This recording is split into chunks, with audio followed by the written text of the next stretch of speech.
როდესაც ისმის კითხვა სად ხდება შეერთება შეუთავსებლობისა, ანუ სულიერისა მიწიერთან, ეს ხდება მოდერნისტის სულში და არა ეკლესიაში. დიახ, მათ შემოაქვთ ეს სწავლებები, ცდილობენ რომ შემოიღონ, ესე რთულია მათი დაფიქსირება, რადგანაც სუფთა ტექნიკური თვალსაზრისით მოდერნიზმი არ გახლავთ ერესი, ეს რო იყოს ერესი და ჩამოყალიბებული გქონდეს ჩამოყალიბებული სწავლება, მაშინ მას ეკლესია პირდაპირ დაუპირისპირდებოდა. არა, აქ უფრო რთული საქმეა, რადგანაც ეს ადამიანები მხოლოდ რაღაცა ელემენტები შემოაქვთ, ერესის ელემენტები, შემდეგ ამას გვისაღებენ როგორც რაღაც მოსაზრებას, მაგრამ ამავე დროს იმდენად არამდგრადნი არიან და არასტაბილურნი, რომ იგივე ადამიანი, იგივე მოდერნისტი განმაახლებელი იგივე მოდერნისტ განმაახლებისგან ჩვენ შეიძლება მოვისმინოთ სუფთა მართლმადიდებლური სწავლებაც კი.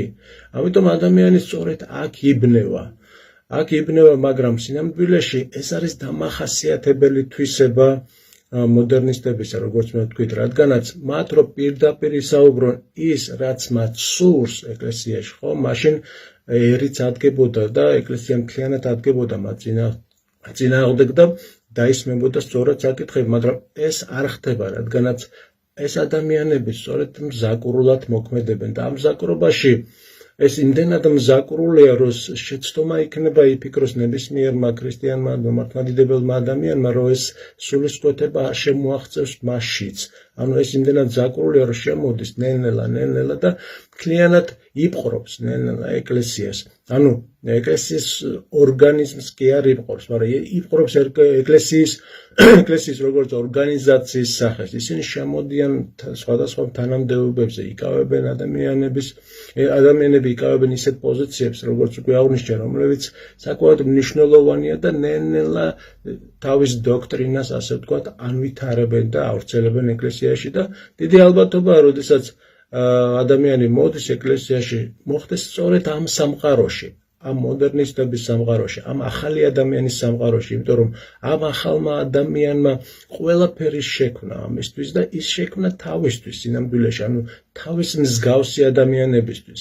და ამრიგად იქნება სრულიად განსხვავებული სამყარო, ანუ ასე ვთქვათ, მეორე სამყარო შეიძლება ითქვას, იმიტომ რომ რეალური სამყარო არის ის სამყარო, რომელსაც მართლმადიდებლობის სწავლად მიიჩნევს, ანუ ღვთისგან დადგენილი წესებში ცხოვრების საზოგადოების სამყარო. ეს არის რეალური სამყარო. ეს არის რეალური დროება, რომელიც მარადისობით ცხოვრობს, იმიტომ რომ ქრისტიანმა იცის, რომ არა დროებითია ეს ცხოვრება, არამედ მარადიულია და ის მარადიულ კონტექსტში განიხილავს სამყაროს, ხო? ამის საპირისპიროა ზუსტად ეს მოდერნისტი. მაგრამ ვინ უპირისპირდება ამ მოდერნიზმს? ვინ უპირისპირდება ამ ახალ ადამიანს დღეს? ვის არ სურს იყოს ასეთი ახალი ადამიანი? ეს არის კითხვა.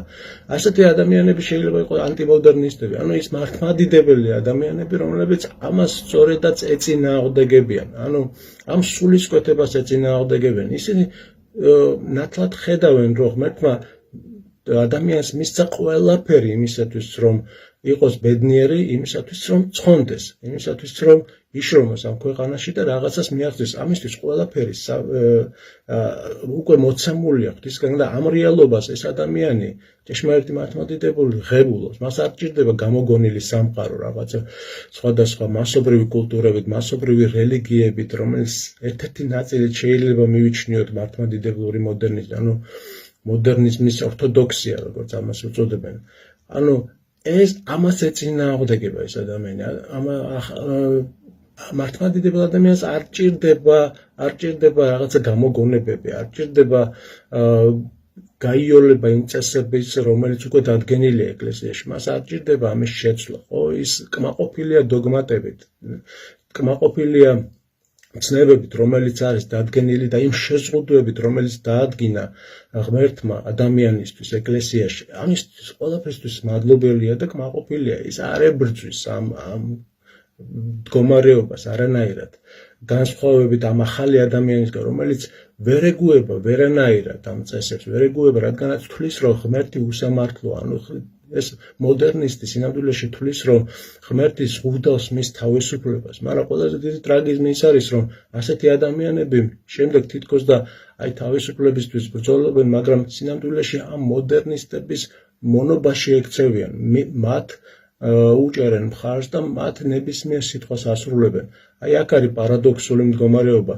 ამიტომ ეს მდგომარეობა ზოგადად რო ავიღოთ, ახალი ადამიანი ქმნის იმას,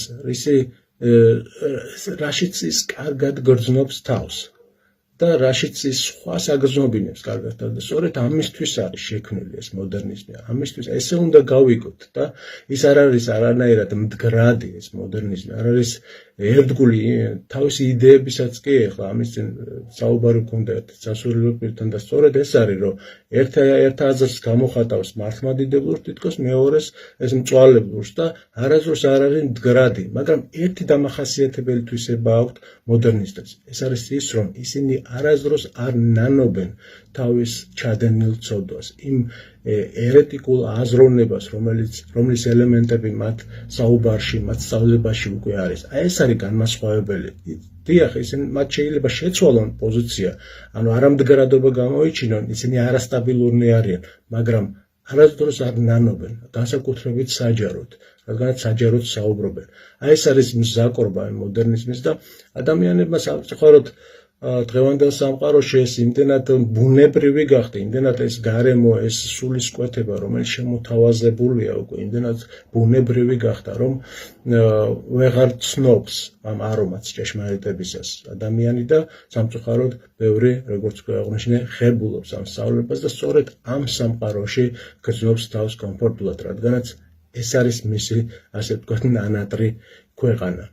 ჩვენთვის კი მართლმადიდებლობისთვის არსებობს მართლმადიდებლური სამყარო, არსებობს მართლმადიდებლური დროება.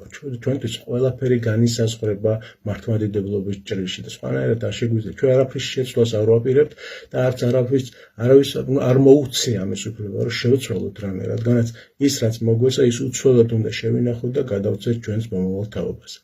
ეს იყო ძირითადი ჩვენი სათქმელი. მადლობა ყურადღებისთვის და მომავალ შეხვედრამდე.